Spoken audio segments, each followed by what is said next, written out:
बिलोली तालुक्यातील कासराळी तीव्र पाणीटंचाई विरोधात यल्गार।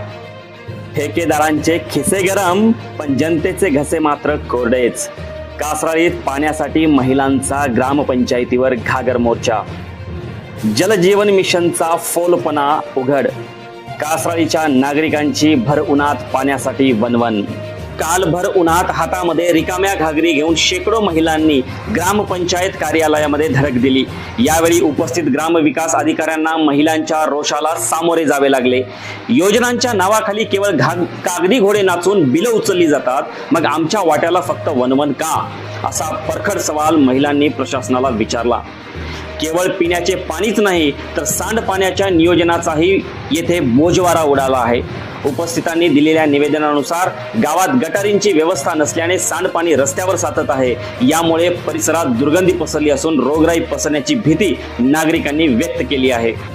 बिलोली तालुक्यातील कासराळी येथील पाणी प्रश्न आता केवळ टंचाईचा राहिला नसून तो भ्रष्टाचाराच्या संशयाभोवती फिरू लागला आहे। डिसेंबर महिन्यात दिलेला इशारा आणि आता महिलांचा थेट ग्रामपंचायतीत झालेला संताप। कासराळीत नेमकं काय शिजतंय?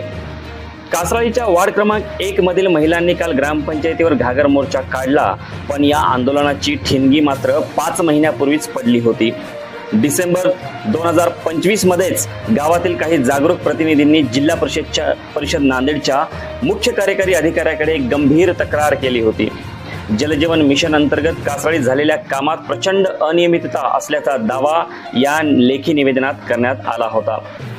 मंजूर असलेल्या 3 ESR टाक्यांपैकी प्रत्यक्षात केवळ एकच टाकी उभारण्यात आली। नवीन स्रोत निर्माण करण्याऐवजी गावातील जुन्याच बोरवेलला कनेक्शन नळ जोडून चाचणी पूर्ण झाल्याचा कागदी बनाव रचना गेल्याचा आरोपही यावेळी या निवेदनात करण्यात आला होता। पाईपलाईन टाकताना खोलीचे निकष पाळले नाहीत तर टाक्यांच्या बांधकामात दर्जाहीन साहित्य वापरून मानकांची पायमल्ली केली गेल्याचाही आरोप या निवेदनात केला होता। या तक्रारीत स्पष्ट होते की सबमर्सिबल पंप, मोटार आणि वायरिंगचे कामही निकृष्ट दर्जाचे आहे। विशेष म्हणजे 25 जानेवारी 2026 पर्यंत यावर कारवाई न झाल्यास जिल्हा परिषदेसमोर बेमुदत उपोषणाचा इशाराही यावेळी या तक्रारकर्त्यांनी दिला होता। मात्र प्रशासनाच्या ढिम्म हालचालीमुळे आज परिस्थिती अशी ओढावली आहे की कडक उन्हात महिलांना पाण्यासाठी वणवण भटकावे लागत आहे।